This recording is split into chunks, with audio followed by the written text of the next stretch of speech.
نیومدم اینجا بهت بگم بده 6 بده 7، اومدم حاصل سالها تجربه رو به مفت در اختیارت بذارم. میخوام سایه پاشی رنگ سفید رو روی کار بهت نشون بدیم. ابتدا رنگ تو از لبه انتهایی کارت به سمت بیرون کار پرتاب می‌کنی، انقدری که کاملا سطح کار رو بپوشونی.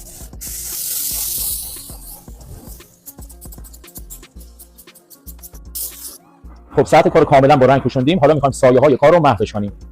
به همون مقدار رنگی که رو سطح کار زدیم 50% کلر اضافه می‌کنیم. و مقداری خوشکن هم اضافه می‌کنیم. مقداری تینر لبه کش. حالا رنگمون رو با مقداری کلر و تینر لبه کش رقیق‌تر کردیم و می‌خوایم سایه رنگو لبه کشی کنیم. در این قسمت ما فقط با لبه کار داریم.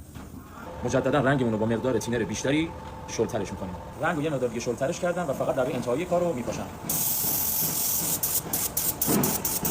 و در نهایت تینر لبه کش رو روی سطح کار می‌پاشم.